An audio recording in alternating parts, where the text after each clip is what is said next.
O mundo não começou com mármore branco nem com avenidas traçadas por mãos seguras,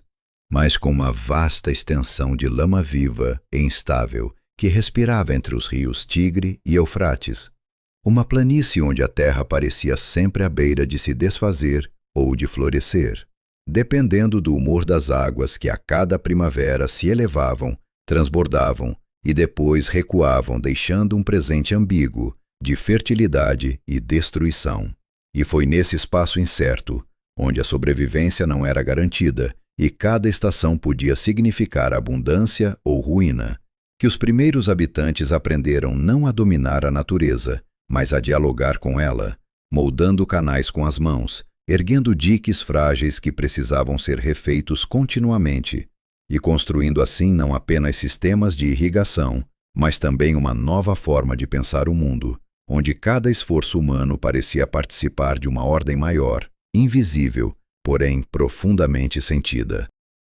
As aldeias que surgiram nesse cenário não cresceram por ambição, mas por necessidade, pois reunir pessoas significava dividir o trabalho pesado de controlar a água, armazenar colheitas e proteger recursos. E com o tempo, esses pequenos agrupamentos de cabanas de junco começaram a se transformar em algo mais complexo, com áreas dedicadas ao armazenamento, espaços de troca e centros de culto que, pouco a pouco, se tornaram o coração pulsante dessas comunidades, até que, quase imperceptivelmente, nasceram as primeiras cidades, lugares onde a vida deixava de ser apenas uma sequência de estações e passava a ser organizada, medida e registrada, criando uma nova realidade em que o humano não apenas reagia ao ambiente, mas começava a estruturar o próprio destino. Uruk emergiu como um exemplo impressionante dessa transformação, crescendo de forma tão acelerada que parecia desafiar a memória recente de seus próprios habitantes, que poucas gerações antes ainda viviam como caçadores e coletores, e agora se viam cercados por muralhas de tijolos, oficinas barulhentas e templos elevados que dominavam a paisagem, criando um horizonte que não era mais natural, mas construído. E dentro dessa cidade vibrante, onde milhares de pessoas coexistiam em um ritmo quase industrial, surgia algo ainda mais revolucionário do que a arquitetura ou a agricultura intensiva. Surgia a ideia de organização social complexa, sustentada por instituições que iam além da família ou da tribo, especialmente o templo, que não era apenas um espaço sagrado, mas também um centro administrativo que controlava terras, distribuía alimentos e coordenava o trabalho coletivo. Dentro desses templos, onde o cheiro de grãos armazenados se misturava com o som constante de atividades humanas, surgiu uma das invenções mais silenciosas e transformadoras da história: a escrita, que começou não como arte ou filosofia, mas como necessidade prática, uma ferramenta para registrar quantidades, entregas e obrigações, inicialmente por meio de pequenos objetos de argila e depois através de marcas pressionadas em tábuas úmidas, com juncos afiados, criando os primeiros sinais da escrita cuneiforme. E embora esses registros fossem simples, limitados a contagens e listas, eles representavam algo radical, pois permitiam que a memória deixasse de depender exclusivamente da mente humana e passasse a existir fora dela, armazenada em argila, pronta para ser consultada, reinterpretada e expandida. A vida em Uruk e em outras cidades semelhantes era marcada por um ritmo constante e quase ensurdecedor, onde fornos queimavam sem descanso, moinhos trituravam grãos com persistência incansável, e animais se moviam entre becos estreitos, enquanto embarcações carregadas de madeira, pedra e metais raros chegavam através dos canais, trazendo recursos que a terra local não podia fornecer. E essa atividade incessante não era apenas sinal de crescimento, mas também de interdependência, pois cada profissão, cada tarefa, cada objeto produzido fazia parte de um sistema maior que exigia coordenação, planejamento e, acima de tudo, confiança de que aquele esforço coletivo tinha sentido dentro de uma ordem que transcendia o indivíduo. Foi justamente dessa necessidade de entender e justificar essa ordem que nasceu uma das ideias mais profundas da civilização suméria, a crença de que o mundo não era um caos aleatório, mas sim uma estrutura organizada por forças superiores, uma extensão natural da própria experiência urbana, onde tudo precisava ser administrado, distribuído e mantido, levando à conclusão de que, assim como existiam governantes humanos, como o Ensi, responsável pela administração, ou o Lugal, líder em tempos de conflito, também deveria existir uma autoridade superior responsável pelo funcionamento do cosmos, uma entidade ou conjunto de entidades que determinava o curso dos rios, o sucesso das colheitas e o destino das cidades. Nos templos, essa ideia ganhava forma concreta através das divindades que eram veneradas não apenas como símbolos, mas como participantes ativos da realidade, como Inanna, cuja presença abrangia tanto o amor quanto a guerra e refletia a intensidade da vida urbana, e An, o deus do céu, cuja autoridade distante sugeria uma hierarquia que ultrapassava o mundo visível, e ao redor dessas figuras principais surgiam outras divindades, cada uma associada a aspectos específicos da vida e da natureza, criando um sistema religioso que não separava o sagrado do cotidiano, mas os entrelaçava de tal forma que trabalhar, plantar, construir e governar eram vistos como ações inseridas dentro de uma ordem divina. À medida que mais cidades surgiam ao longo dos rios, cada uma com seu próprio deus patrono e sua própria identidade, como Nippur, centro espiritual onde decisões divinas eram imaginadas como sendo tomadas, ou Eridu, considerada a mais antiga e ligada às águas primordiais. Essa visão de mundo se consolidava ainda mais, pois o mapa físico da região começava a refletir um mapa espiritual, onde cada cidade era não apenas um centro humano, mas também um ponto de contato com o divino, reforçando a ideia de que a realidade era sustentada por uma rede invisível de decisões e forças que operavam além da compreensão direta.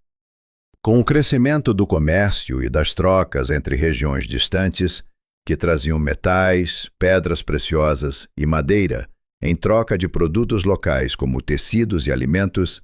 essa rede de interdependência se expandia ainda mais, criando um mundo onde nada existia isoladamente e onde cada elemento dependia de outro, fortalecendo a percepção de que essa complexidade só poderia ser mantida por uma ordem superior cuidadosamente estruturada, uma ordem que não apenas permitia a existência das cidades, mas também garantia sua continuidade em um ambiente naturalmente instável.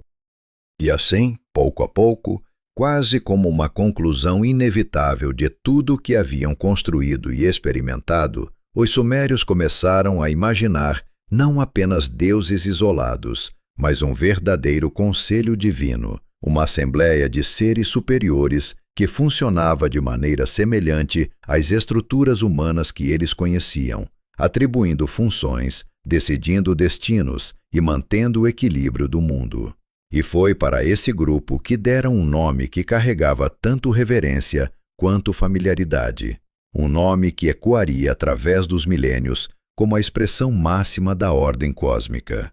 Os Anunnaki, a descendência principesca do céu, cuja presença, embora invisível, parecia refletida em cada aspecto da vida que florescia sobre aquela terra de lama e água.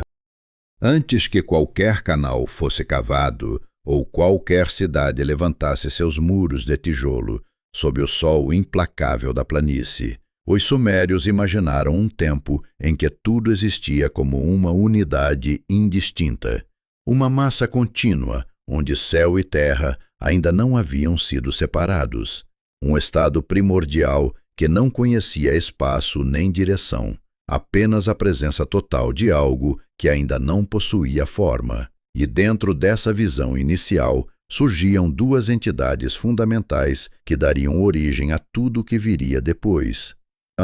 O céu, elevado e distante, e Ki, a terra, vasta e fecunda, unidos em uma ligação tão completa que não permitia a existência de vida como os humanos a conheciam, pois enquanto permaneciam fundidos, não havia espaço para o movimento, para o crescimento ou para a diferenciação que tornaria o mundo habitável.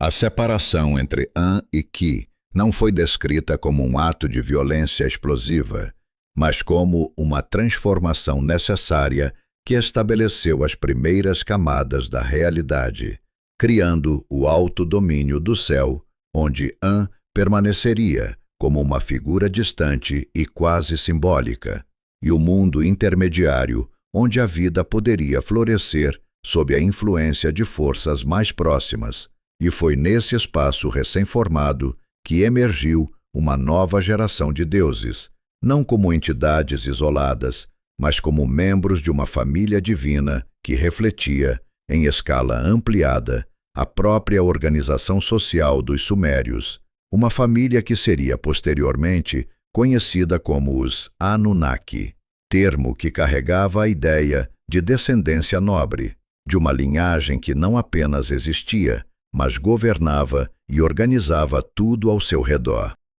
No centro dessa nova ordem divina encontrava-se Enlil, uma figura cuja importância não pode ser medida apenas por seu poder, mas pelo papel que desempenhava como mediador entre céu e terra, sendo frequentemente descrito como aquele que realizou a separação primordial, estabelecendo assim a estrutura básica do cosmos, e ao assumir o domínio do mundo intermediário, tornou-se responsável pelo vento, pelas tempestades e, mais importante, pela autoridade, pois era ele quem decretava destinos e mantinha a ordem que permitia às cidades humanas existirem, fazendo de seu templo em Nippur não apenas um local de culto, mas um ponto de conexão entre o mundo visível e o invisível, onde decisões divinas eram imaginadas como sendo tomadas. Ao lado de Enlil, outra figura se destacava por sua natureza distinta e complementar.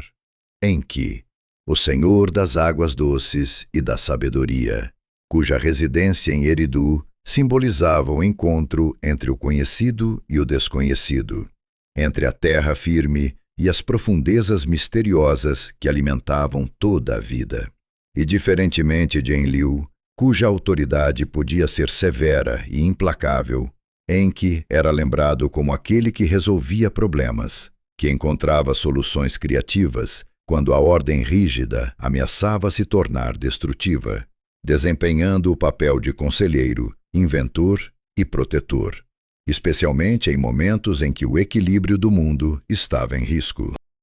Ninhursag, por sua vez, representava a força da criação e da nutrição, sendo associada à fertilidade, ao nascimento e à própria vitalidade da terra. Uma presença que conectava diretamente o mundo divino à experiência humana mais íntima, a geração da vida. E em muitas tradições, ela aparecia ao lado de Enki, nos momentos em que a criação precisava ser moldada,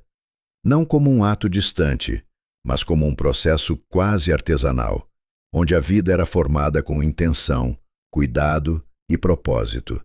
reforçando a ideia de que o mundo não era fruto do acaso, mas de decisões tomadas por entidades conscientes. Ao redor dessas figuras centrais, expandia-se uma rede de divindades que refletia todos os aspectos da existência, como Nana, o deus da lua, cujo ciclo regular oferecia uma forma confiável de medir o tempo, permitindo que os humanos organizassem suas atividades e seus rituais, e Utu, o deus do sol, cuja luz revelava a verdade e estabelecia a justiça, sendo frequentemente associado à ideia de julgamento e equidade, pois nada podia se esconder sob sua iluminação, enquanto Inanna, com sua presença intensa e multifacetada, incorporava tanto o amor quanto a guerra, representando as forças contraditórias que impulsionavam a vida humana e a dinâmica das cidades.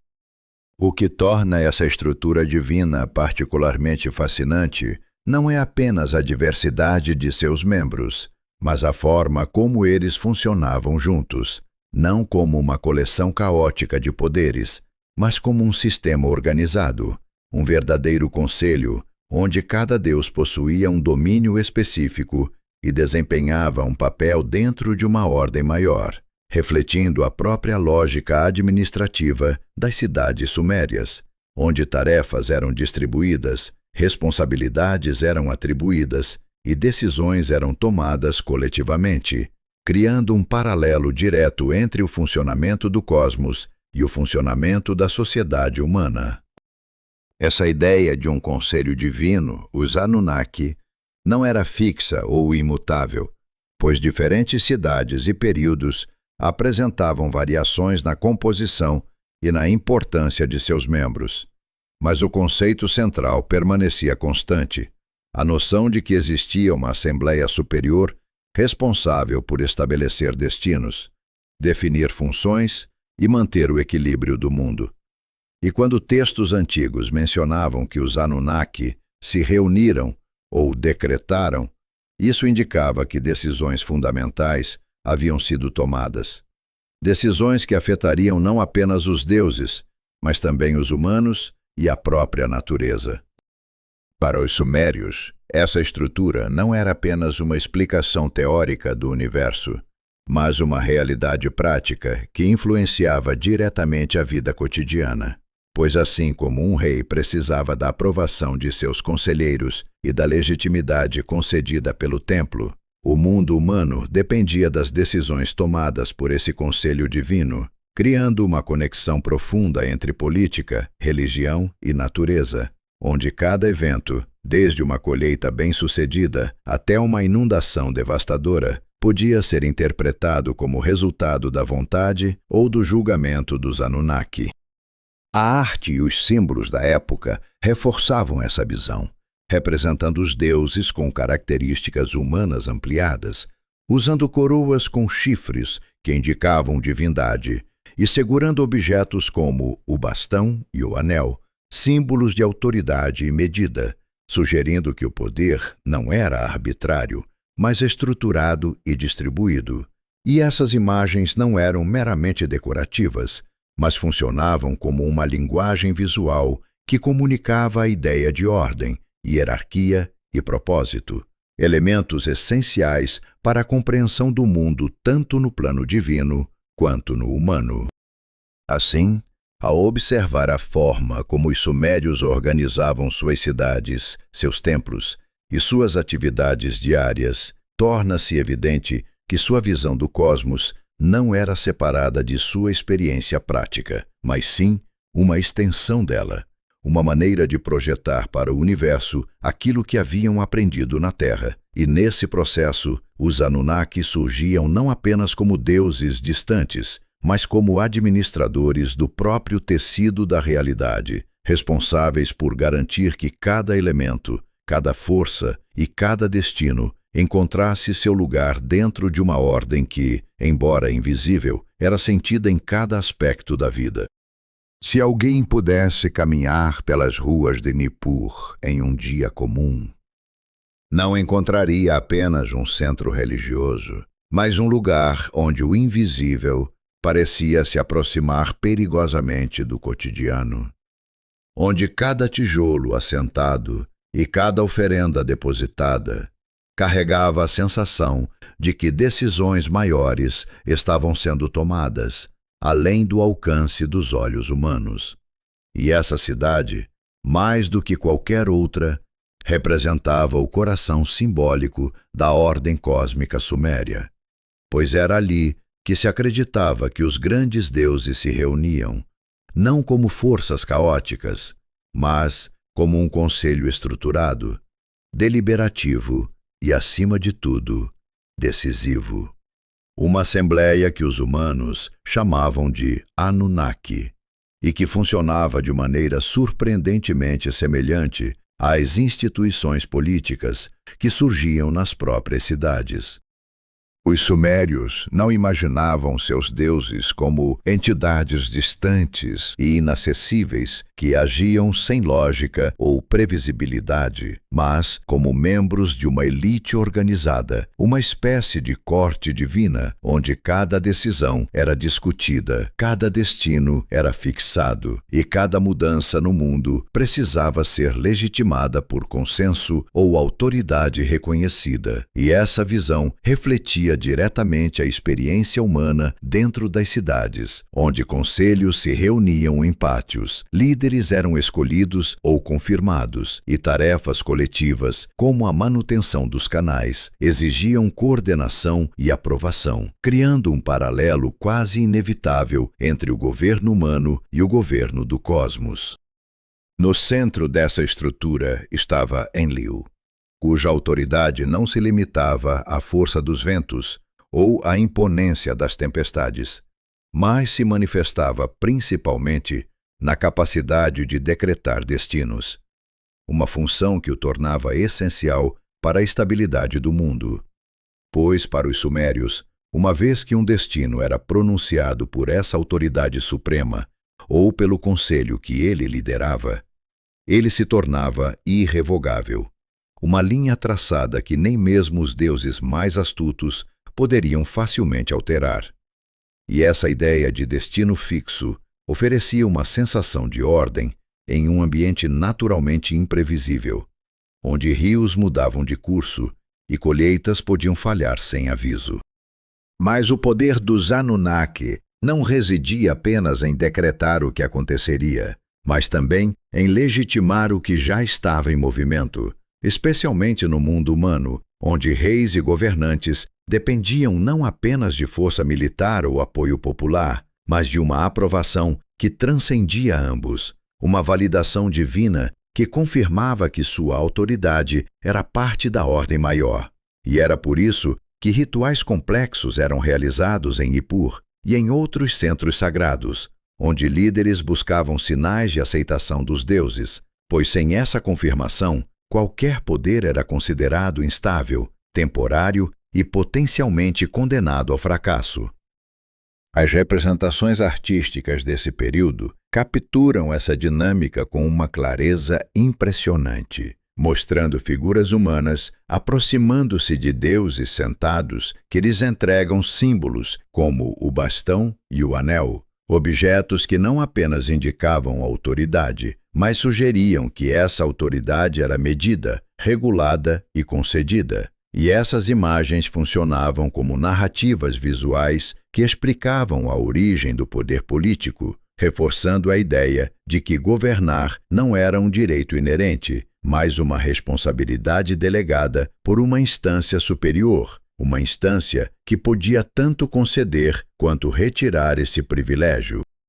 Dentro desse sistema, os Anunnaki não eram adorados como uma entidade única, com culto centralizado, mas como uma assembleia cujos membros individuais possuíam templos, sacerdotes e rituais específicos, enquanto o conceito coletivo servia como uma referência à autoridade máxima, especialmente em contextos legais e políticos, onde juramentos eram feitos invocando não apenas um deus, mas todo o conselho, como se chamar o grupo completo garantisse uma força maior à promessa, uma espécie de contrato que não podia ser quebrado, sem consequências que ultrapassavam o mundo visível.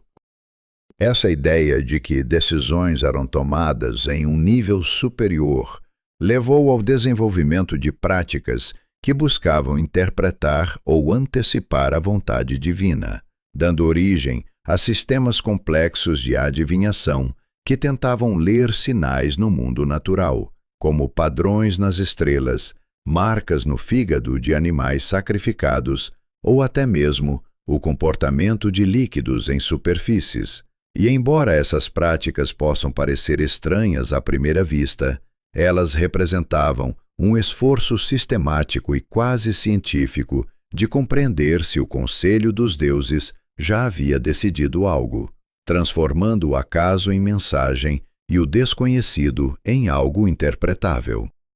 A crença na atuação constante dos Anunnaki também influenciava profundamente a forma como os sumérios lidavam com o sucesso e o fracasso, pois eventos positivos eram vistos como resultado de decisões favoráveis tomadas pelo conselho divino, enquanto desastres eram interpretados como sinais de descontentamento ou como consequências inevitáveis de destinos já fixados, criando uma visão de mundo onde nada era completamente aleatório e onde cada acontecimento possuía um significado que podia, ao menos em teoria, ser compreendido e talvez até influenciado através de rituais e oferendas.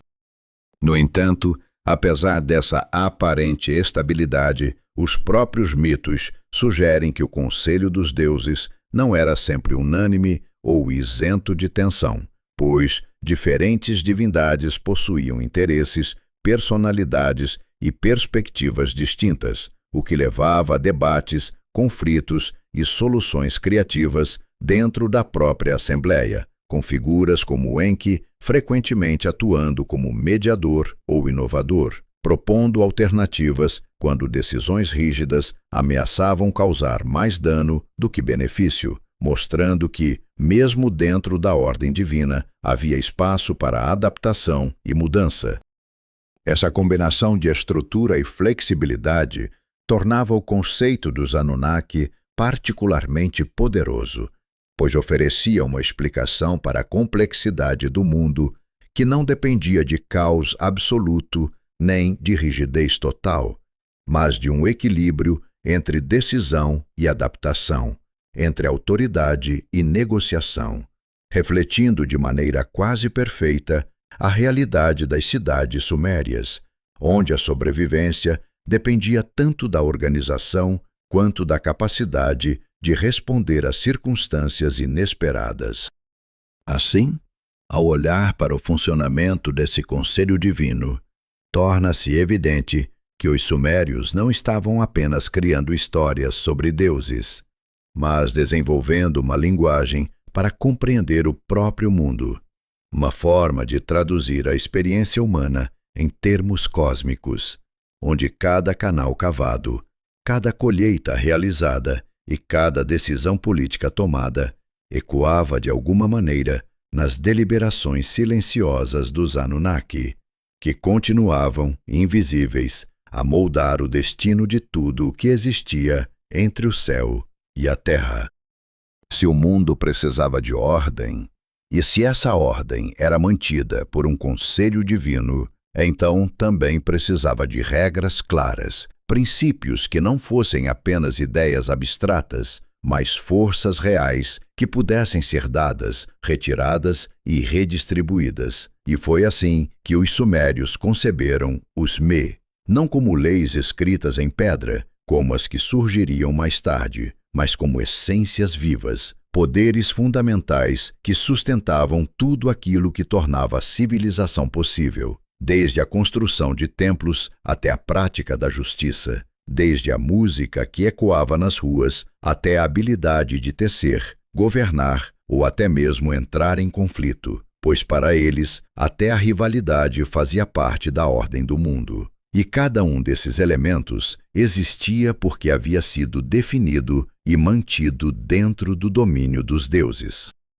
Os Me não eram apenas conceitos, mas atributos concretos que pertenciam aos deuses e que podiam ser transferidos entre cidades e culturas, funcionando como uma espécie de conjunto de ferramentas invisíveis que permitiam que uma sociedade florescesse. E essa ideia se tornava especialmente vívida em um dos mitos mais intrigantes da tradição suméria, a história em que Inanna, a deusa de Uruk, decide visitar Enki em sua cidade de Eridu, não apenas como visitante, mas com uma intenção que mistura curiosidade, ambição e talvez até estratégia, pois ela compreendia que o poder de uma cidade não dependia apenas de seus muros ou de seus campos, mas dos Me que possuía.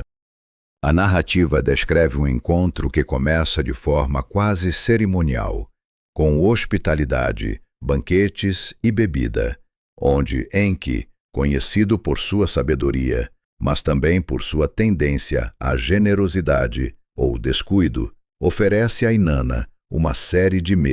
talvez sem perceber completamente o alcance de seu gesto, e à medida que a lista cresce, torna-se evidente que não se trata de presentes comuns, mas de elementos fundamentais como a realeza, a habilidade de governar, a arte da escrita, a música, a verdade e até mesmo aspectos mais ambíguos da vida humana, como a capacidade de enganar ou de provocar conflito, criando uma coleção que representa praticamente todos os aspectos da cultura e da organização social. Quando Inanna parte levando consigo esses poderes, navegando de volta para Uruk, a história assume um tom quase logístico, como se estivesse descrevendo o transporte de um recurso precioso, e quando Enki percebe o que aconteceu, ele tenta recuperar o que foi entregue, enviando mensageiros e criaturas para interceptá-la, mas todos falham, não por falta de esforço, mas porque o processo já havia sido iniciado. E assim Inanna chega a Uruk com os trazendo consigo não apenas objetos simbólicos, mas a própria capacidade de transformar a cidade em um centro de cultura, poder e inovação. Uma mudança que não depende de guerra ou conquista, mas da transferência de fundamentos invisíveis que sustentam a civilização.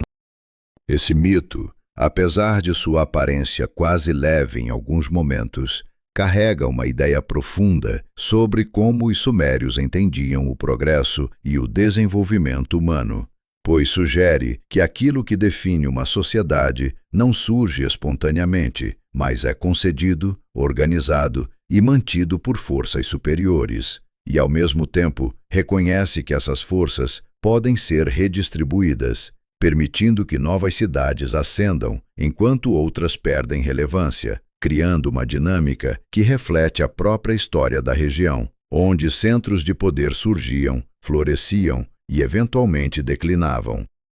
Os também reforçam a ideia de que o mundo não é dividido de forma simplista entre o bem e o mal, pois dentro dessa coleção de poderes estão incluídos tanto aspectos considerados positivos quanto negativos, sugerindo que a civilização, para existir, precisa de uma gama completa de capacidades, incluindo aquelas que podem gerar tensão, competição ou até destruição. E essa visão complexa demonstra uma compreensão notavelmente realista da natureza humana e social, onde ordem e conflito coexistem como partes de um mesmo sistema. Na prática, essa concepção influenciava profundamente a forma como os sumérios viam suas próprias instituições, pois cada prática cultural, cada habilidade e cada estrutura social era entendida como algo que possuía uma origem divina, algo que precisava ser mantido e respeitado para que a ordem do mundo continuasse funcionando, e isso se refletia em rituais, na educação dos escribas e na forma como as cidades organizavam suas atividades, sempre com a consciência de que estavam operando dentro de um sistema maior que não havia sido criado por eles, mas confiado a eles. Essa relação entre os deuses e os também explica por que os Anunnaki eram vistos não apenas como governantes, mas como administradores de um sistema complexo, onde cada elemento precisava ser equilibrado e distribuído corretamente. Pois, se um aspecto fosse negligenciado ou retirado, o impacto poderia ser sentido em toda a estrutura da sociedade, criando uma visão de mundo onde estabilidade dependia não apenas de esforço humano, mas de alinhamento com uma ordem que existia além da compreensão completa. Ao mesmo tempo, o mito de Inanna e Enki introduz uma nuance importante, mostrando que essa ordem não é completamente rígida ou imutável, pois pode ser influenciada, negociada e até parcialmente reconfigurada através de ações individuais, especialmente quando realizadas por figuras que compreendem profundamente o funcionamento do sistema, sugerindo que o poder não está apenas na posse dos Mi, mas na capacidade de reconhecê-los, adquiri-los e utilizá-los de maneira eficaz. Assim, ao observar o conceito dos Me e sua importância dentro da mitologia e da prática suméria, torna-se claro que estamos diante de uma das primeiras tentativas humanas de explicar não apenas a origem do mundo, mas o funcionamento da própria civilização. Uma tentativa que não separa o divino do cotidiano, mas os une em um sistema onde cada ação, cada habilidade e cada instituição possui um lugar definido dentro de uma ordem maior, mantida pelos Anunnaki, que continuam a operar nos bastidores, garantindo que o delicado equilíbrio entre criação, manutenção e mudança seja preservado. Durante muito tempo, os deuses haviam trabalhado, e essa afirmação, que à primeira vista pode parecer estranha ou até contraditória com a ideia de divindades poderosas e soberanas, fazia todo o sentido dentro da lógica suméria, pois o mundo recém-organizado, após a separação do céu e da terra, não se mantinha sozinho. Ele exigia manutenção constante, exigia canais cavados, margens reforçadas, campos preparados e estruturas erguidas, e essas tarefas, que mais tarde seriam atribuídas aos humanos, inicialmente recaíam sobre um grupo de deuses menores, conhecidos em textos posteriores como os Igigi, que não eram insignificantes, mas ocupavam uma posição inferior dentro da hierarquia divina, funcionando quase como uma força de trabalho essencial para sustentar a ordem estabelecida pelos grandes deuses. Esses deuses trabalhadores eram responsáveis por tarefas que refletiam exatamente o tipo de esforço físico que os próprios sumérios conheciam tão bem, cavando canais sob o sol, transportando terra em cestos, construindo estruturas que garantiam o funcionamento do mundo. E por um longo período, eles suportaram esse fardo sem questionamento aberto, talvez porque acreditassem que fazia parte de sua função dentro da ordem maior, ou talvez porque ainda não haviam considerado a possibilidade de resistência. Mas o tempo, que para os deuses podia se estender por décadas ou mais, começou a transformar o esforço em exaustão, e a exaustão em insatisfação. A narrativa que preserva esse momento de ruptura, conhecida em versões posteriores como o mito de Atrahasis, descreve com uma clareza surpreendente algo que qualquer sociedade baseada no trabalho coletivo reconheceria imediatamente: o ponto em que aqueles que sustentam o sistema já não conseguem continuar. E quando esse limite é alcançado, a revolta não surge como um ato impulsivo, mas como uma consequência inevitável. E assim, os Igigi, cansados de seu trabalho interminável, decidiram agir não individualmente, mas como grupo, reunindo-se e marchando até o local que simbolizava a autoridade suprema, a casa de Enlil em Nippur.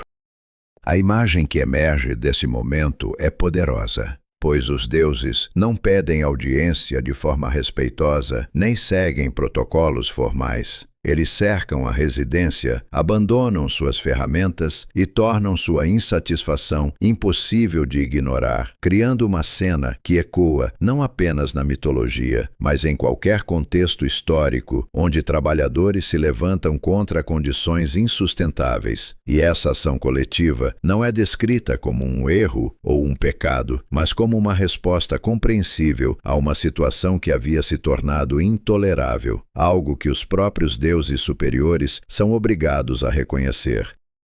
Enlil, ao receber a notícia da revolta, reage com ira, como seria esperado de uma autoridade cuja ordem foi desafiada, pois, para ele, a estabilidade do mundo dependia da execução contínua dessas tarefas, e qualquer interrupção representava uma ameaça não apenas à sua autoridade, mas ao próprio funcionamento do cosmos. Mas mesmo dentro desse momento de tensão, torna-se claro que uma solução baseada apenas na punição não seria suficiente, pois eliminar ou enfraquecer a força de trabalho significaria comprometer o sistema inteiro, criando um dilema que exigia não força, mas criatividade.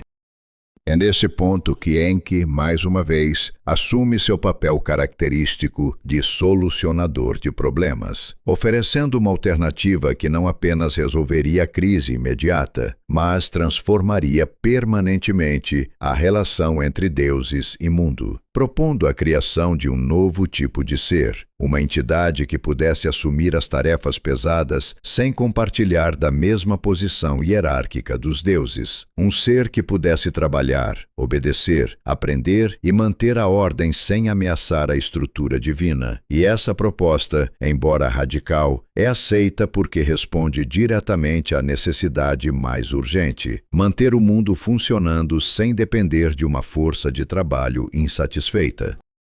A decisão de criar esse novo ser não é apresentada como um ato simples ou trivial, mas como um processo que exige planejamento, colaboração e sacrifício, pois para que essa nova forma de vida possua não apenas corpo, mas também capacidade de pensamento e compreensão, seria necessário incorporar algo da própria essência divina, e assim surge a ideia de misturar argila, o material abundante e familiar da terra, com o sangue de um deus, criando uma combinação que une o físico e o espiritual, o terreno e o divino em uma única entidade.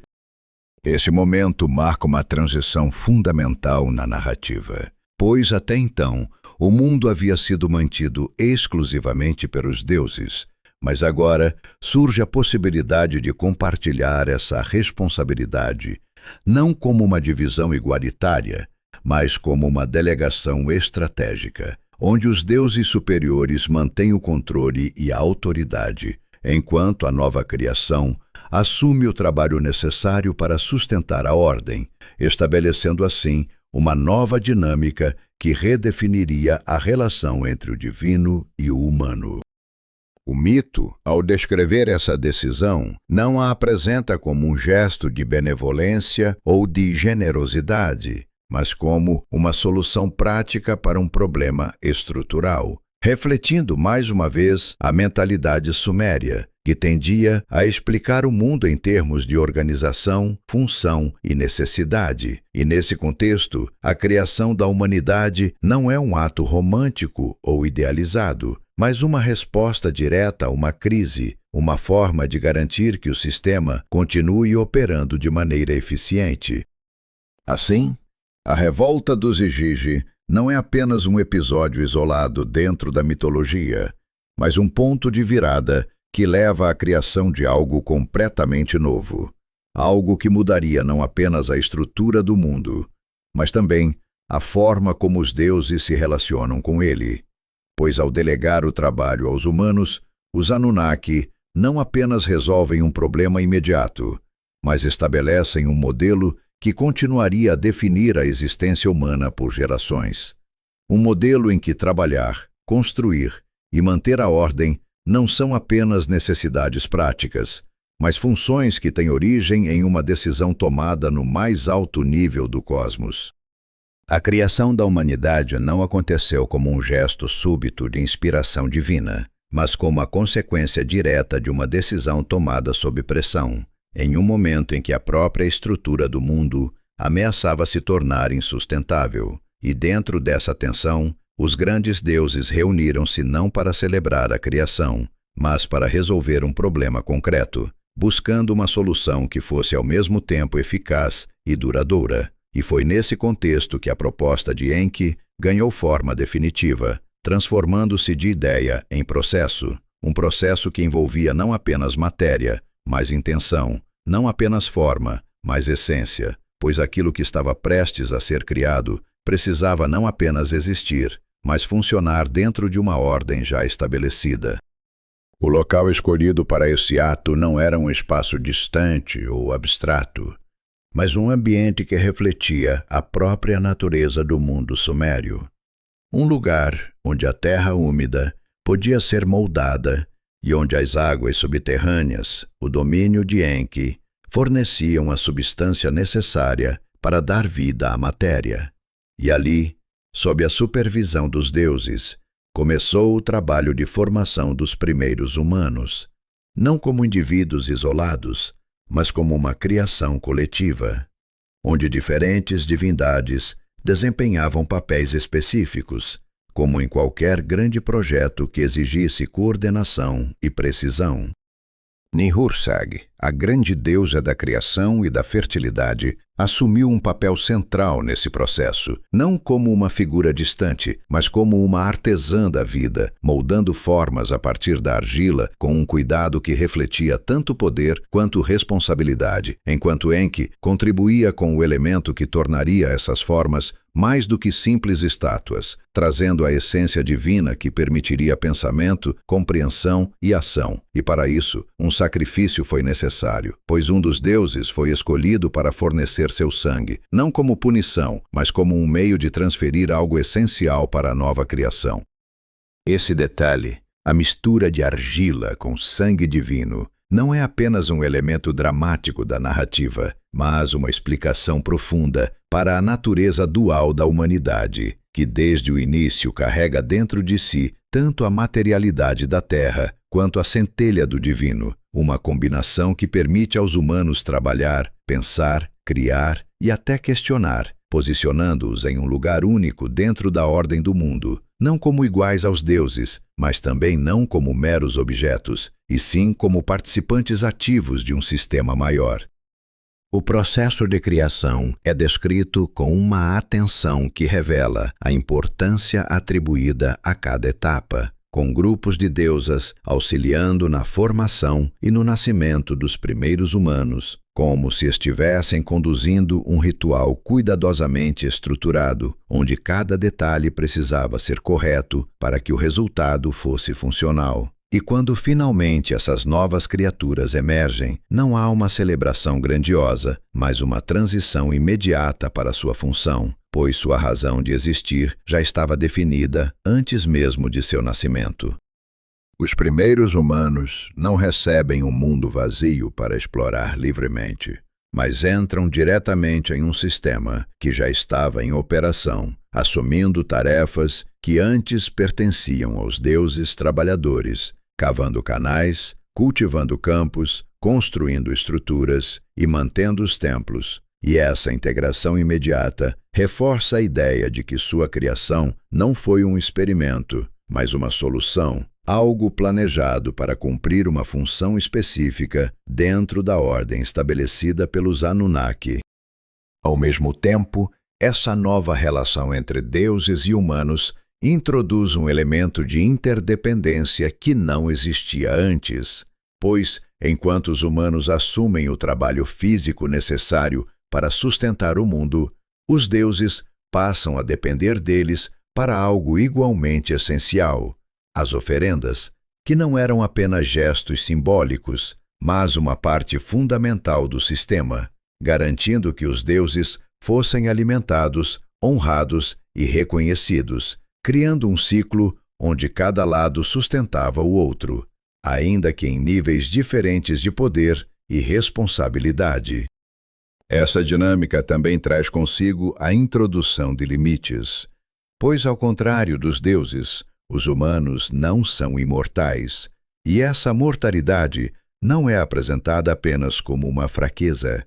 mas como uma característica necessária para o funcionamento do mundo, pois um número ilimitado de humanos poderia eventualmente criar os mesmos problemas que haviam levado à revolta dos Igigi. E assim, desde o início, a existência humana é marcada por uma combinação de capacidade e restrição,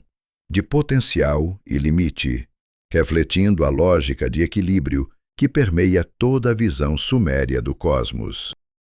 em que continua a desempenhar um papel importante mesmo após a criação.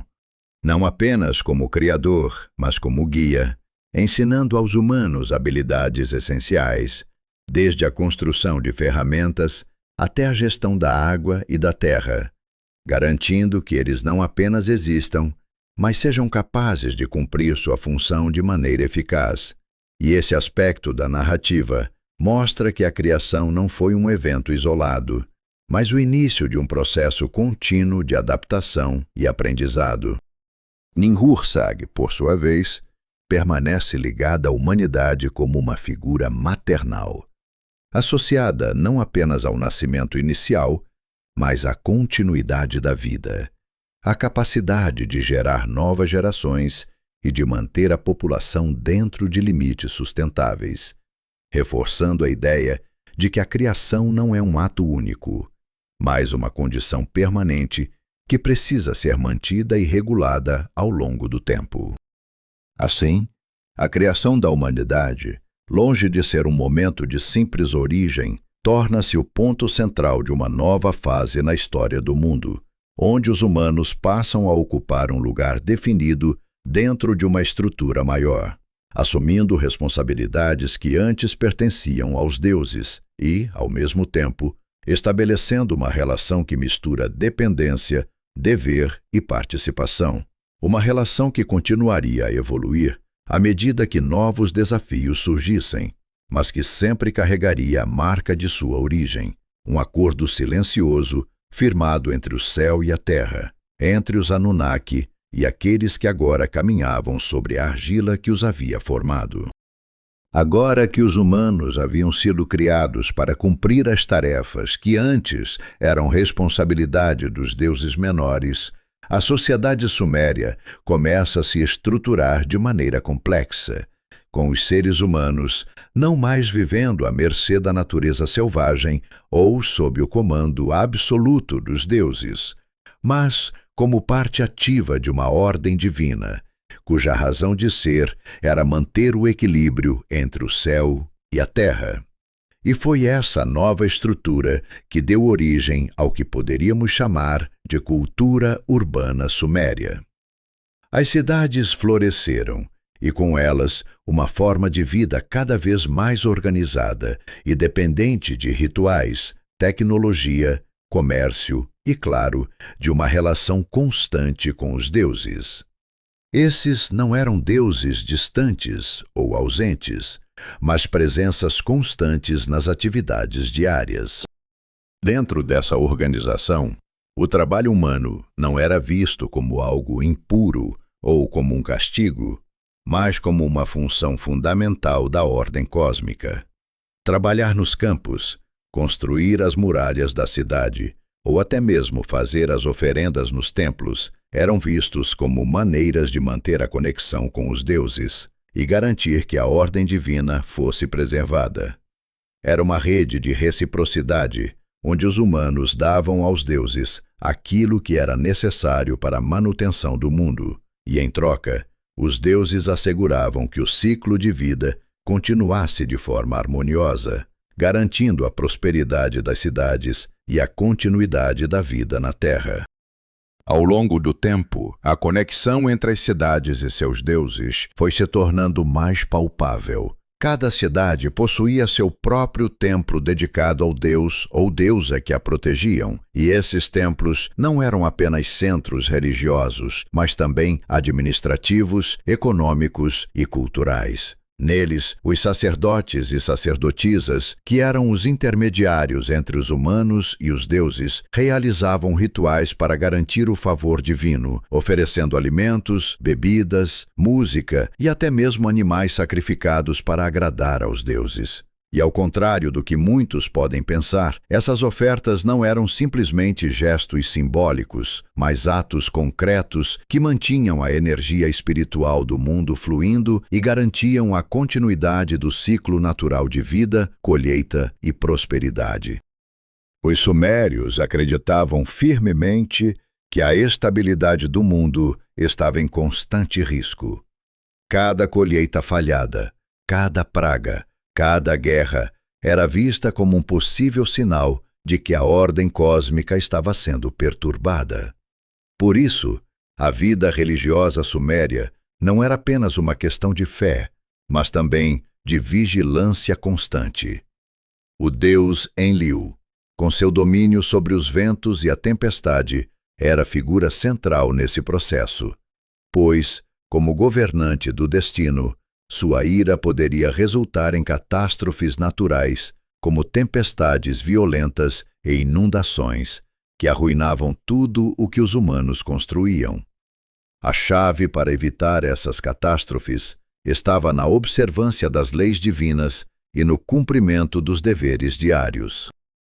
Com o crescimento das cidades e a intensificação das atividades humanas, surgiram também novas necessidades. A gestão das colheitas, a organização do comércio, a regulamentação das leis e a defesa das cidades tornaram-se cada vez mais complexas. Os sumérios resolveram esses desafios de maneira sistemática e engenhosa. Criaram os primeiros sistemas de escrita, que permitiam a comunicação de registros administrativos e comerciais. Isso possibilitou o controle sobre as colheitas, os impostos, as trocas comerciais e até mesmo os rituais realizados nos templos. O uso de selos e tabuletas de argila com inscrições cuneiformes foi crucial para que as decisões tomadas pelos líderes e sacerdotes pudessem ser armazenadas, transmitidas e verificadas de forma eficaz, criando uma base de dados da qual dependia a organização social. Além disso, os sumérios se destacaram pela construção de grandes monumentos e zigurates. Esses templos em forma de pirâmides escalonadas que se erguem no centro das cidades, simbolizando a ascensão da humanidade até o céu. Esses edifícios não eram apenas manifestações de fé religiosa, mas também de poder político. Cada zigurate era uma demonstração do poder da cidade, uma forma de mostrar ao mundo e aos deuses que aquela comunidade era forte, organizada e merecedora de prosperar. À medida que as cidades sumérias cresceram, também aumentaram as rivalidades entre elas. Em uma região onde a água era a principal fonte de vida e prosperidade, as disputas sobre os recursos hídricos tornaram-se comuns. Cidades como Uruk, Ur, Lagash e Uma entraram em constante competição pela dominação de áreas agrícolas e pelos direitos sobre os canais de irrigação. As guerras entre essas cidades foram motivadas não apenas por questões econômicas e territoriais, mas também por uma profunda crença religiosa de que as cidades precisavam conquistar o favor dos deuses para garantir sua sobrevivência. A guerra, em muitas dessas cidades, era vista não apenas como um conflito entre homens, mas como uma expressão da luta cósmica entre os deuses. Em tempos de guerra, o papel dos líderes não era apenas ser comandantes militares, mas também sacerdotes que buscavam a orientação divina.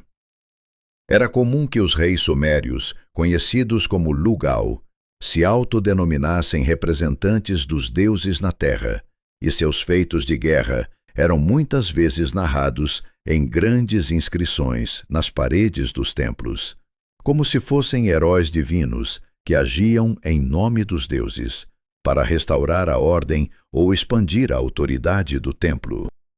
Porém, enquanto a guerra e a conquista eram um reflexo de um desejo divino de estabelecer e expandir a ordem, também havia sempre uma consciência de que esse processo poderia ser destrutivo.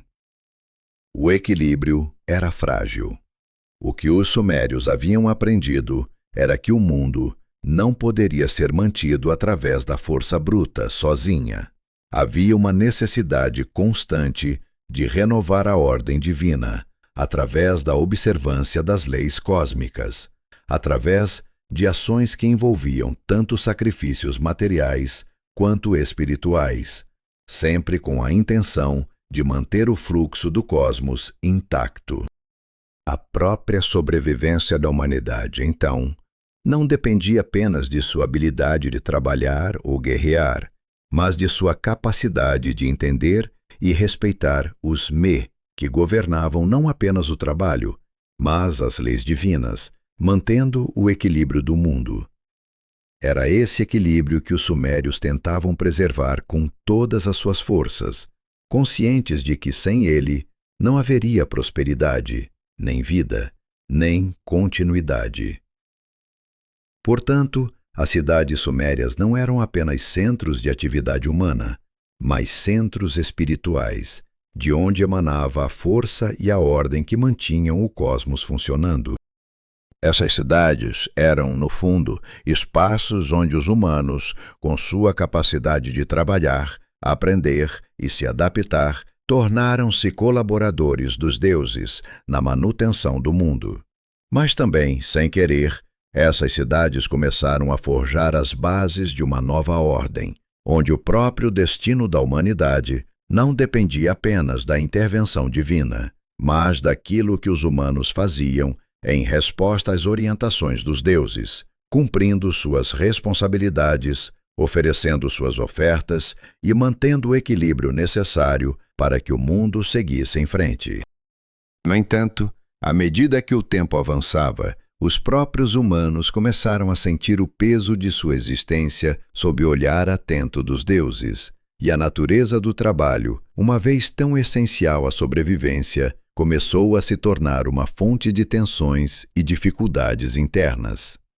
O crescimento das cidades, a multiplicação da população e o aumento das necessidades materiais, particularmente de alimentos e recursos, criaram um cenário onde as condições de vida se tornaram mais difíceis de administrar, e a dependência das forças divinas, antes sentida como algo simples e direto, passou a ser vista como uma questão de constante vigilância e sacrifício. Não apenas as colheitas, mas os próprios rituais que sustentavam a ordem cósmica começaram a ser questionados, especialmente à medida que a natureza humana, com suas ambições e desejos, se mostrava difícil de controlar. Na prática, esse crescimento urbano levou a uma complexificação das relações sociais.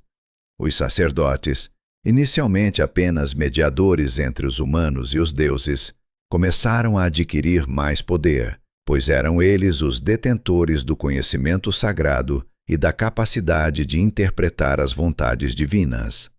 Isso não apenas os colocou em uma posição de autoridade sobre as práticas religiosas, mas também fez com que se tornassem os responsáveis por administrar a distribuição de recursos e os meios de produção, aumentando assim sua influência política e econômica dentro das cidades sumérias. Esse fenômeno, ao mesmo tempo em que fortalecia a conexão com o divino, também gerava tensões entre as classes sociais, pois os sacerdotes e os líderes militares não apenas influenciavam, mas muitas vezes controlavam as vidas dos cidadãos, tornando a busca por favores divinos uma questão de sobrevivência.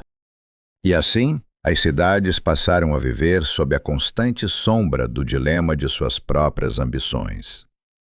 Cada novo avanço, cada nova construção ou conquista trazia consigo o peso de suas consequências. Os deuses, uma vez considerados benevolentes e atentos aos sacrifícios, passaram a ser vistos como entidades mais distantes, cujas reações aos erros humanos podiam ser devastadoras. Se antes a relação era simples, os humanos ofereciam trabalho e sacrifícios, e os deuses devolviam o favor com prosperidade, agora a relação tornou-se mais complexa, com questões de moralidade, justiça e poder sendo cada vez mais interligadas aos destinos das cidades. Esse novo nível de complexidade também se refletia na natureza das guerras.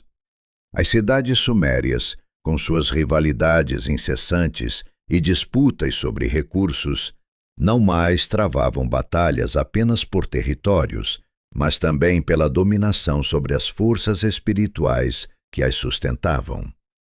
O poder político de uma cidade estava agora inseparavelmente ligado à sua relação com os deuses, e a vitória em batalha muitas vezes não era vista apenas como uma conquista militar, mas como uma afirmação do favor divino, uma prova de que os deuses haviam escolhido uma cidade para prosperar em detrimento de outras.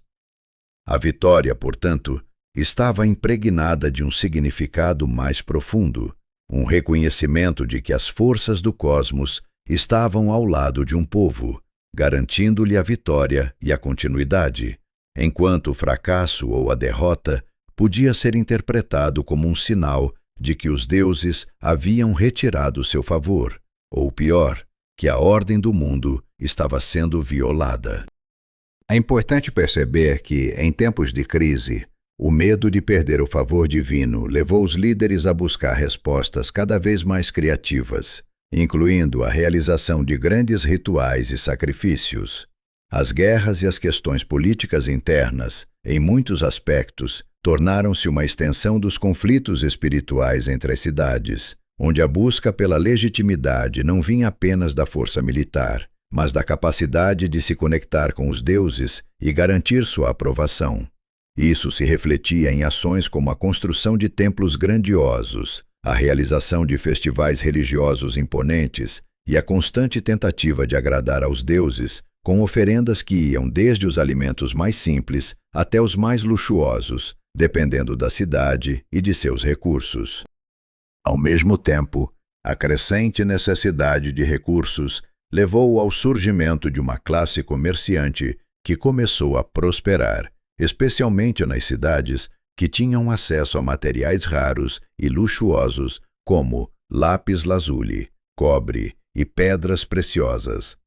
O comércio tornou-se não apenas uma forma de garantir a sobrevivência, mas também um canal através do qual os ricos e poderosos buscavam se aproximar dos deuses, trazendo presentes preciosos que, na visão suméria, poderiam ajudar a garantir um bom ciclo agrícola ou uma vitória militar.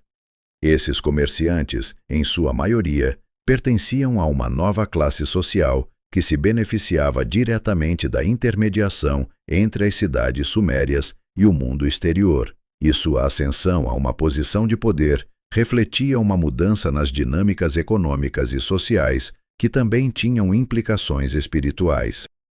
Essa classe intermediária não só impulsionou o comércio, mas também permitiu o surgimento de uma rede de cidades interligadas, que compartilhavam não apenas bens materiais, mas também ideias e crenças.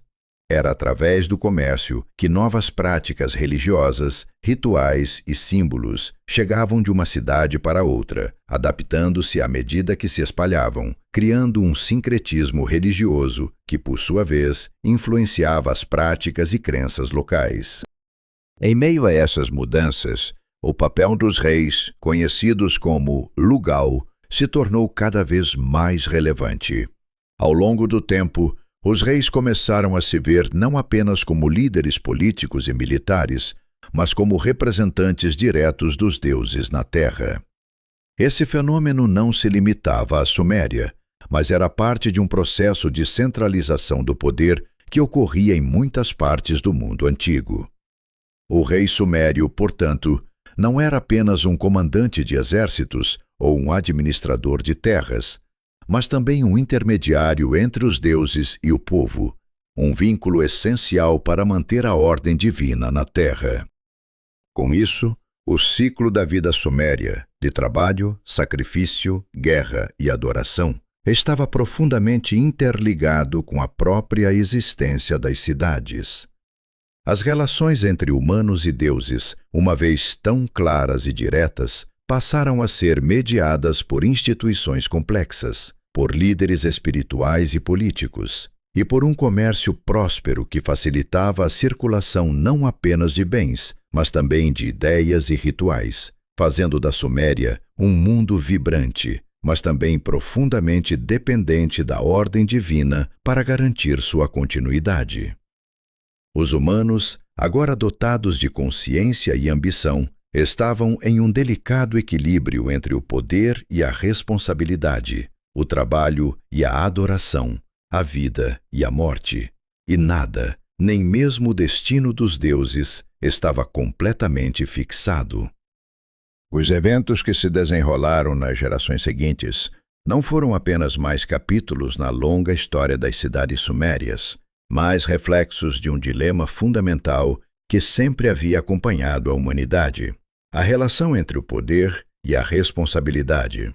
O sucesso das cidades sumérias, suas colheitas abundantes e suas vitórias militares eram, sem dúvida, fruto do trabalho árduo, da devoção religiosa e da boa administração. No entanto, como qualquer sociedade que cresce em tamanho e complexidade, esse sucesso gerava novas questões, novas tensões e, eventualmente, novas crises. A prosperidade crescente das cidades estava sendo ameaçada pela expansão descontrolada, pela competição pelos recursos naturais e pela crescente pressão sobre a relação entre os humanos e os deuses. Entre essas crises, a mais devastadora foi a que se desdobrou como o Grande Dilúvio, um dos mitos mais emblemáticos e universais, encontrado não só na tradição suméria, mas também nas histórias de outras culturas antigas. Para os sumérios, o dilúvio não foi apenas uma catástrofe natural, mas uma intervenção divina direta, um lembrete severo de que a ordem estabelecida pelos deuses não era infalível e poderia ser destruída se a humanidade falhasse em manter o equilíbrio que os deuses haviam concedido.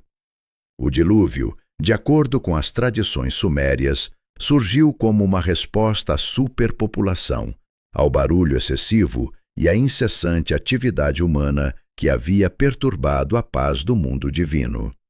O crescimento incontrolável das cidades, a exploração implacável da terra e o descumprimento das leis divinas haviam finalmente despertado a ira de Enlil, o deus do vento e da tempestade, que viu nos humanos uma ameaça à ordem cósmica. O conto do dilúvio sumério, conhecido no épico de Atrahasis, descreve um Enlil irritado com o barulho dos humanos, um barulho que ele não conseguia mais ignorar. As atividades humanas, o comércio e a constante construção das cidades haviam atingido um ponto de ruptura, e Enlil, com o apoio de outros deuses, decidiu que a única maneira de restaurar o equilíbrio seria destruir a humanidade com um grande dilúvio. Enki, o deus da sabedoria e da água, porém, se opôs à decisão, vendo nela uma perda irreparável, não apenas para a humanidade, mas para o próprio equilíbrio da terra. Assim, Enki advertiu Atrahasis, o rei sumério que, de acordo com a mitologia, era o escolhido para sobreviver ao cataclismo. Enki instruiu Atrahasis a construir uma grande arca que seria capaz de sobreviver ao dilúvio e preservar a vida na terra. A história do dilúvio não é apenas uma história de destruição, mas também de renovação. Quando as águas finalmente recuaram, após a catástrofe que havia varrido o mundo, o único remanescente era Atrahasis, junto com aqueles que sobreviveram ao cataclismo dentro da arca. O retorno da vida não foi apenas uma bênção, mas uma segunda chance, e o relato do dilúvio termina com a promessa dos deuses de que nunca mais a terra seria destruída dessa maneira. No entanto, os deuses também impuseram novas condições, e a partir desse momento, a humanidade deveria manter seu equilíbrio com os deuses através de sacrifícios regulares e da observância de suas leis. O dilúvio, em sua essência, não era apenas uma punição, mas uma limpeza do mundo, uma forma de restaurar a ordem e corrigir o curso do que estava fora de equilíbrio. Este evento não só alterou a dinâmica entre humanos e deuses, mas também teve um impacto profundo na religião e na visão de mundo suméria. O medo da ira dos deuses se tornou uma parte central da vida cotidiana e as cidades sumérias passaram a se organizar de forma mais rígida em torno dos templos e da adoração aos deuses, buscando evitar novos desastres através da obediência às leis divinas. A ideia de um ciclo contínuo de renovação e destruição, de recomeços e punições, passou a ser vista como uma parte inevitável da vida, refletindo a própria natureza cíclica do cosmos, onde as estações mudam, os rios transbordam e as cidades se constroem e se destroem. Após o dilúvio, a recuperação das cidades sumérias não foi imediata, e a reconstrução levou tempo. Mas o impacto psicológico do evento moldou o caráter da civilização suméria nas gerações subsequentes. Os líderes religiosos e os reis, agora mais conscientes da fragilidade da ordem cósmica, passaram a se concentrar ainda mais na construção de templos grandiosos, na realização de festivais e sacrifícios em nome dos deuses, e na busca constante por uma reconciliação com as forças divinas. Essa era também um período de grandes mudanças, quando as cidades sumérias começaram a se reorganizar em torno de novas dinastias, mais voltadas para a estabilidade e para a preservação da ordem, uma vez que os acontecimentos traumáticos do passado haviam mostrado que até os mais poderosos e antigos reinos poderiam ser varridos por uma única decisão dos deuses. Porém, apesar dessas dificuldades, a tradição suméria não perdeu a esperança. Os mitos continuaram a alimentar a crença de que a humanidade, apesar de sua mortalidade e imperfeição, ainda era capaz de aprender, crescer e prosperar. O grande legado dos sumérios, que sobreviveria por séculos, foi a visão de um cosmos onde a ordem, embora frágil e sujeita a desafios, era uma força constante, onde os deuses, com sua sabedoria e poder, ainda eram capazes de guiar a humanidade para a prosperidade, se os humanos estivessem dispostos a seguir as leis divinas e a manter a harmonia com o universo. Assim, a história do dilúvio, com suas lições de humildade, obediência e renovação, continuaria a ressoar nas futuras gerações, lembrando aos sumérios e aos povos que viriam depois que a verdadeira força de uma civilização não vinha apenas de suas armas ou de suas riquezas, mas da capacidade de viver em equilíbrio com o divino, reconhecendo o lugar da humanidade dentro de um universo vasto e misterioso, onde até as forças da destruição podiam ser transformadas em novos começos. Com o retorno da estabilidade após o dilúvio, os sumérios, como em tantas outras civilizações, encararam o futuro com uma sensação renovada de propósito, mas também de cautela. A catástrofe, embora tenha sido um marco na história deles, não apagou os desafios que as cidades enfrentavam cotidianamente. O mundo sumério, com sua intrincada rede de cidades-estado, continuava a ser um lugar de intensa competição, tanto no plano material quanto espiritual. Agora, mais do que nunca, a força das cidades dependia de sua capacidade de garantir o favor dos deuses, e para isso, elas precisavam não apenas sustentar suas práticas religiosas, mas também reafirmar sua identidade e sua autoridade divina frente a outras nações. Esse período de reconstrução e reconfiguração levou ao surgimento de novos centros de poder e à consolidação de uma das mais influentes e longevas dinastias da Mesopotâmia, a Ascensão de Babilônia. A Ascensão de Babilônia não foi um evento espontâneo, mas o culminar de séculos de mudanças políticas e culturais. Diferente das cidades-estado da Suméria, que eram muitas vezes independentes e em constante rivalidade, Babilônia emergiu como um ponto de convergência entre diferentes forças culturais, políticas e religiosas. Essa cidade, no centro da região mesopotâmica, possuía uma localização estratégica que permitia a ela controlar rotas comerciais e, mais importante, reunir os melhores recursos das cidades vizinhas. Através do comércio, da diplomacia e de batalhas decisivas, Babilônia começou a se destacar não apenas pela sua riqueza material, mas pela sua grandiosidade religiosa,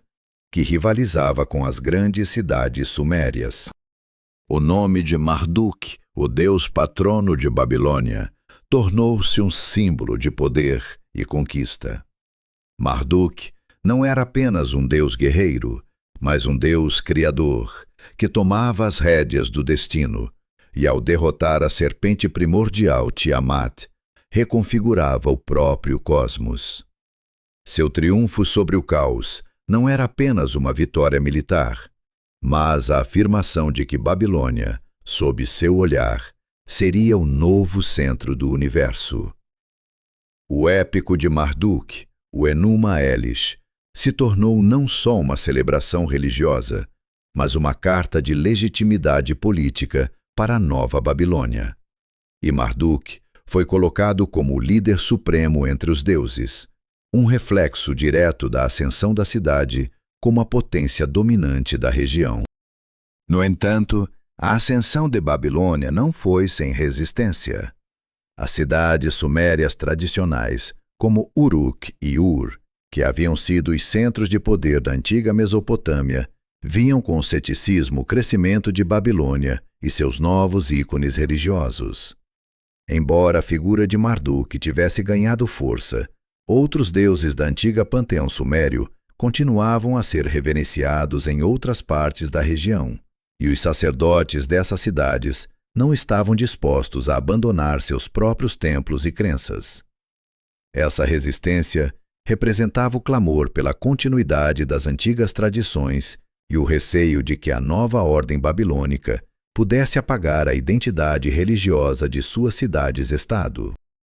As tensões entre as cidades sumérias e Babilônia refletiam uma batalha não apenas pelo controle territorial, mas pela identidade cultural e espiritual da Mesopotâmia. O culto a Marduk, com sua centralidade em Babilônia, era um símbolo dessa nova ordem, onde a cidade e seus deuses não eram apenas uma parte de um grande panteão, mas o centro de tudo. E esse processo não era apenas uma luta política, mas uma luta religiosa que buscava reconfigurar a percepção de quem era legítimo para governar o destino das cidades e de suas gentes.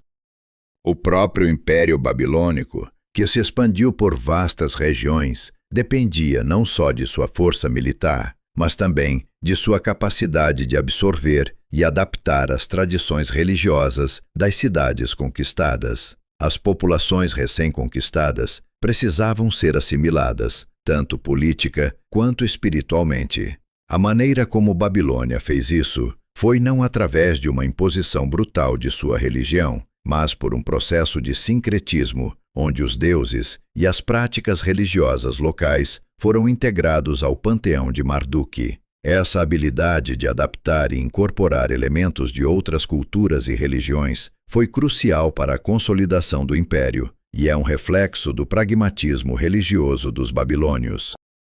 À medida que Babilônia se expandia, a ideia de um único centro espiritual se firmava. A grandeza de Babilônia era refletida não apenas em sua arquitetura monumental e em suas riquezas, mas também em sua habilidade de criar uma narrativa religiosa que conectava todas as cidades e povos sob sua esfera de influência. O famoso portão de Ishtar, com seus majestosos relevos de touros e dragões, era mais do que um simples monumento arquitetônico. Era uma afirmação visual do poder de Babilônia, um símbolo da união entre o divino e o humano, entre o céu e a terra, como representado pela figura de Marduk. Ao atravessar esse portão, os visitantes eram convidados a reconhecer que estavam entrando não apenas em uma cidade, mas em um espaço sagrado onde o poder divino e terrestre se encontravam de maneira sublime. Babilônia, no auge de sua glória, não era apenas uma cidade-estado poderosa, mas o centro de um mundo que ainda olhava para os deuses como governantes de seus destinos. Marduk, com seu papel central no épico de criação, não só reafirmava o poder da cidade, mas também afirmava que a ordem cósmica estava vinculada à sua soberania. Essa ligação entre a política e a religião, entre o humano e o divino, é uma das características definidoras da civilização mesopotâmica, onde a estrutura social, as crenças e as instituições se entrelaçavam em uma rede complexa e interdependente. Mas mesmo enquanto Babilônia se firmava como novo centro de poder, o legado sumério nunca desapareceu completamente. As cidades sumérias, com suas histórias, mitos e crenças, continuaram a ser uma parte fundamental da identidade da região. A ideia de um cosmos ordenado por leis divinas, onde os deuses governavam o destino dos humanos e onde o equilíbrio entre as forças cósmicas e terrenas precisava ser mantido, continuou a ser central na vida dos mesopotâmios.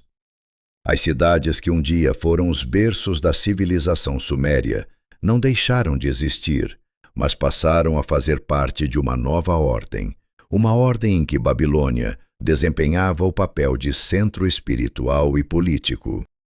Assim, o mito de Marduk e a ascensão de Babilônia representam não apenas o triunfo de uma cidade sobre outras, mas o triunfo de uma nova visão do mundo, uma visão em que o poder divino era centralizado e, por meio da cidade, os humanos poderiam se conectar com o cosmos. No final, essa nova ordem se estabeleceu sobre a base sólida das antigas crenças sumérias, preservando sua essência, mas reinterpretando-a através da ótica de um novo poder que agora guiava o destino da Mesopotâmia e, de certa forma, de toda a humanidade.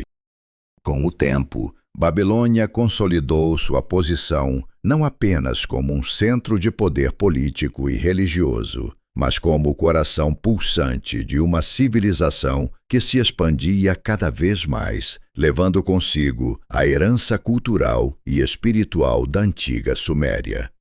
Porém, enquanto a grandiosidade da Babilônia se destacava no horizonte, uma outra realidade começava a se desenrolar nas sombras: a transformação do papel dos deuses, especialmente os Anunnaki, que antes estavam diretamente ligados à vida humana e agora começavam a assumir um papel mais distante, mas igualmente significativo no imaginário coletivo. À medida que Babilônia crescia, as cidades anteriores, como Uruk e Ur, que tinham sido os bastiões da antiga ordem suméria, passavam a ser vistas como lugares do passado, com sua influência diminuindo, mas seu legado permanecendo indelével. A figura de Marduk, que havia substituído Enlil como o Deus soberano, agora era reverenciada não apenas em Babilônia, mas em várias partes do Império Babilônico, onde seu culto se espalhou de forma ampla, absorvendo e reformulando as tradições de outras culturas conquistadas. Mas o que isso significava para os outros deuses da antiga Suméria? A resposta não foi imediata, mas a transição do poder de Enlil e dos outros deuses sumérios para Marduk gerou uma transformação na própria percepção do divino. O panteão dos Anunnaki, que uma vez foi uma rede de divindades envolvidas na administração do cosmos e da ordem social, agora estava sendo lentamente reorganizado. Esse processo de reorganização não foi um simples apagamento das divindades sumérias, mas uma reinterpretação delas, onde os deuses antigos, como Enlil e Enki, perderam gradualmente suas funções de controle direto sobre a humanidade e passaram a ser relegados a um papel mais distante, como juízes do submundo ou como divindades que mantinham nas sombras o equilíbrio cósmico. As lendas sobre o destino final dos Anunnaki começaram a se modificar, e seu papel de governantes diretos da vida humana se foi, substituído por um conceito mais abstrato de divindade, que observava e, muitas vezes, julgava de longe, mas sem a intervenção constante que os seres humanos haviam experimentado no passado.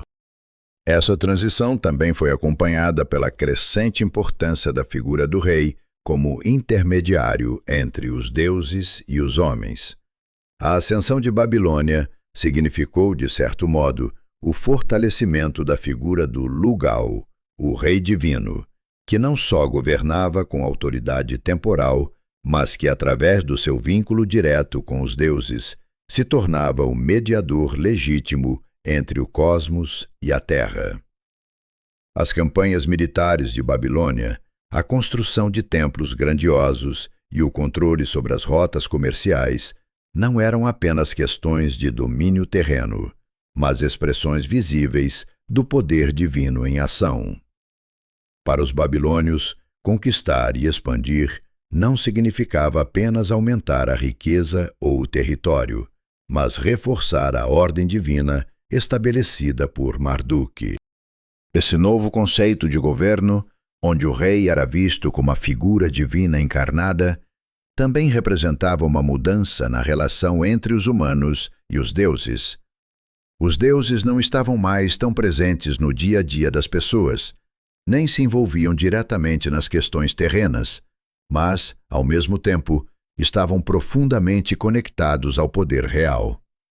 O rei de Babilônia, como representante de Marduk, tinha a responsabilidade de garantir que as leis divinas fossem seguidas, que a justiça fosse feita e que a ordem cósmica fosse preservada. O rei não governava apenas em nome de seu povo, mas também em nome dos deuses. Essa relação entre o rei e os deuses babilônios foi simbolizada em diversos rituais e práticas religiosas.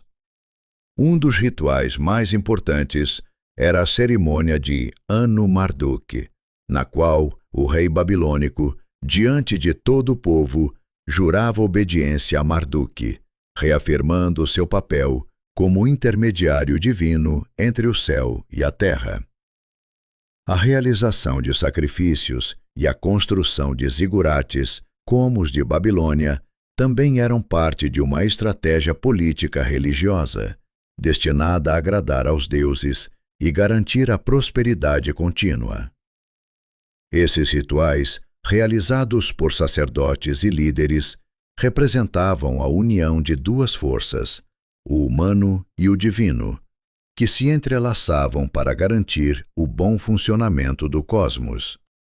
O renascimento do culto a Marduk e a ascensão de Babilônia também trouxeram consigo novas formas de arte e literatura.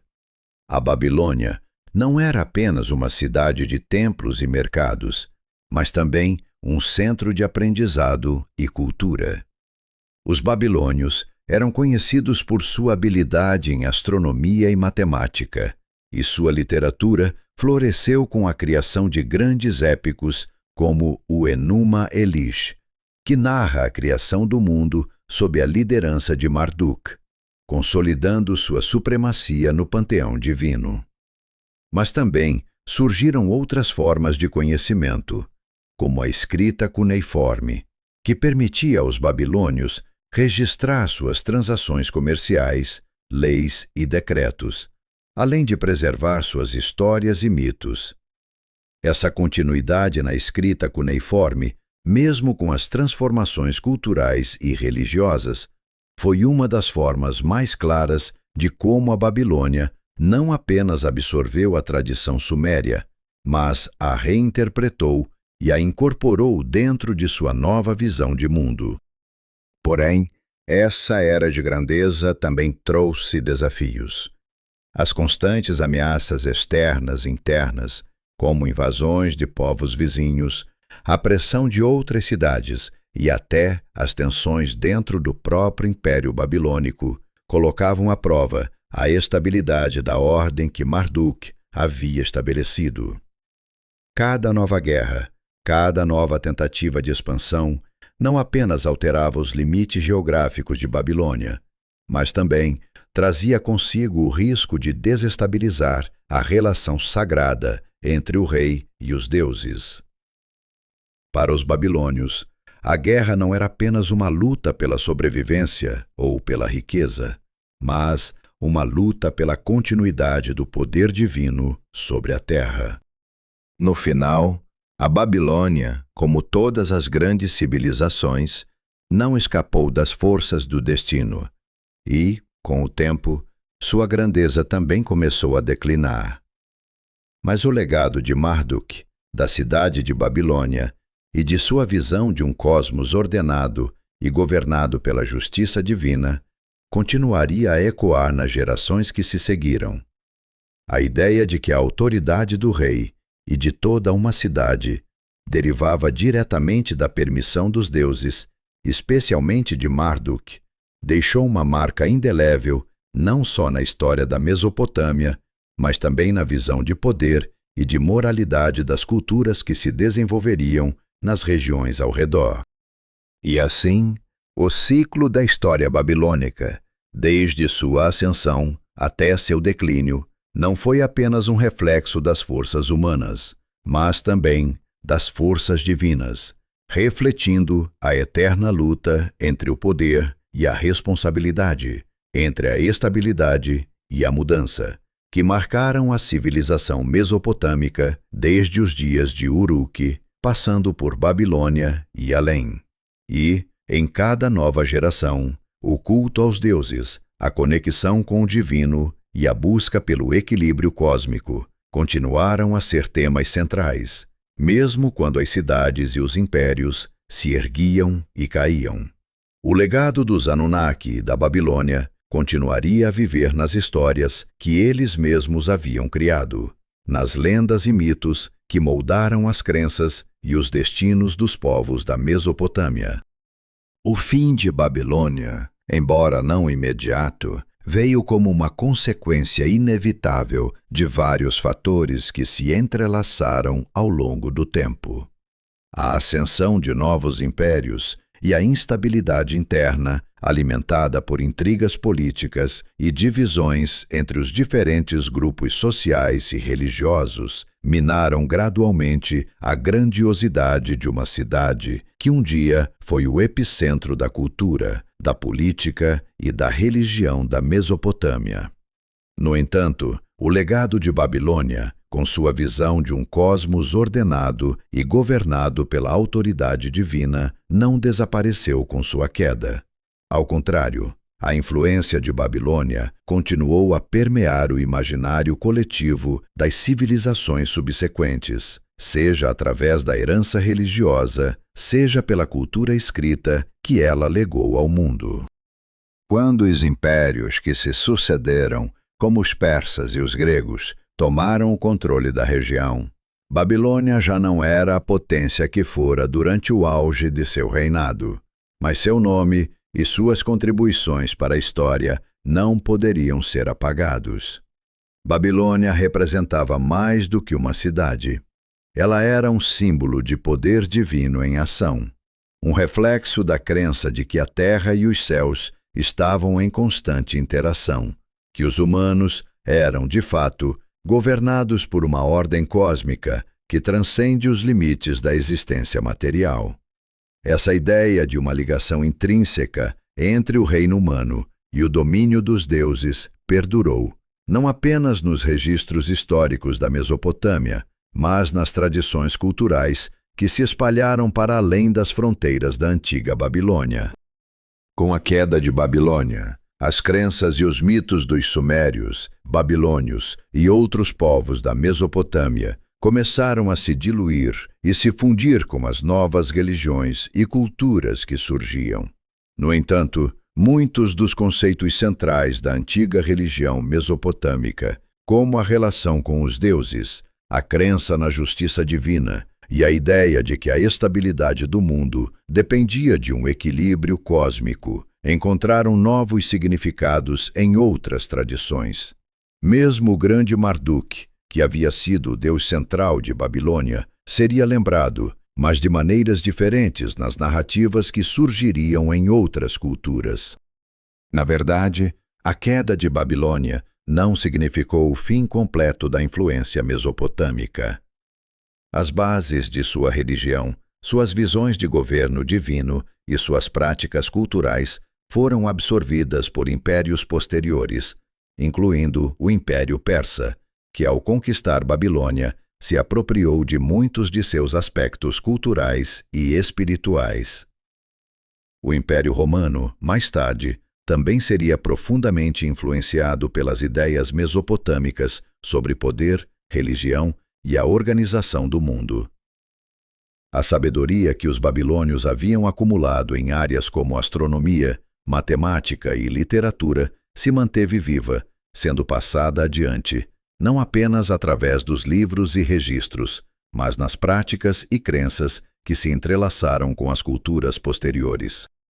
O impacto de Babilônia e da antiga Mesopotâmia na formação das culturas ocidentais e orientais não pode ser subestimado. A herança de Babilônia não se limitou às suas conquistas materiais ou suas vitórias militares, mas se estendeu para o campo das ideias. A relação entre os humanos e os deuses, a necessidade de manter a ordem cósmica através do respeito às leis divinas e a busca por equilíbrio entre as forças do mundo continuaram a ser temas centrais em muitas culturas. Babilônia, em muitos aspectos, se tornou uma metáfora para a luta eterna entre o poder humano e o divino, a busca incessante pela verdade e pela justiça e a constante tentativa de trazer o caos à ordem. Mas, ao final, o que restou de Babilônia foi mais do que apenas sua destruição. Mesmo que sua grandiosidade e sua influência política tenham desaparecido, a cidade se tornou uma lenda, um símbolo de um tempo em que a humanidade acreditava ser capaz de alcançar o divino, de construir impérios não apenas materiais, mas espirituais. Babilônia, com sua cultura vibrante, seus deuses poderosos e seus reis divinos, permaneceu como um farol de possibilidades, de como o homem e os deuses poderiam coexistir e como, mesmo nas maiores crises, uma nova ordem poderia surgir das cinzas, assim como as águas do dilúvio haviam recuado, revelando um novo começo. Por mais que Babilônia tenha sido tomada por impérios estrangeiros e seus templos, que um dia ressoaram com os cânticos de seus sacerdotes, tenham sido destruídos, o legado da cidade perdurou. Não apenas nos registros escritos, mas na própria ideia de que o divino e o humano estavam intrinsecamente ligados, que as cidades poderiam ser construídas, destruídas e reconstruídas, e que o equilíbrio cósmico que os deuses haviam estabelecido continuaria a influenciar a vida dos homens por gerações futuras. A verdade fundamental que os babilônios, assim como os sumérios, haviam entendido e que continuaria a ser compartilhada por muitas civilizações subsequentes, era que a ordem do mundo não era uma constante inalterável, mas algo que precisava ser continuamente mantido, respeitado e renovado. Uma lição que seria passada adiante, transformada e adaptada, mas nunca esquecida. A história de Babilônia, com sua ascensão, seu apogeu e seu eventual declínio, é a história de todas as civilizações que se ergueram e caíram na vasta tapeçaria da história humana. Um lembrete de que, por mais grandiosas que sejam, as cidades e os impérios são, no final, apenas temporários. Mas o legado das ideias, das crenças e das lições que essas civilizações nos deixaram continua a viver, moldando os destinos das gerações futuras. Babilônia, portanto, permanece viva não apenas nos fragmentos de suas pedras e nas páginas de seus textos, mas nas histórias que continuamos a contar e nas lições que ainda tentamos aprender.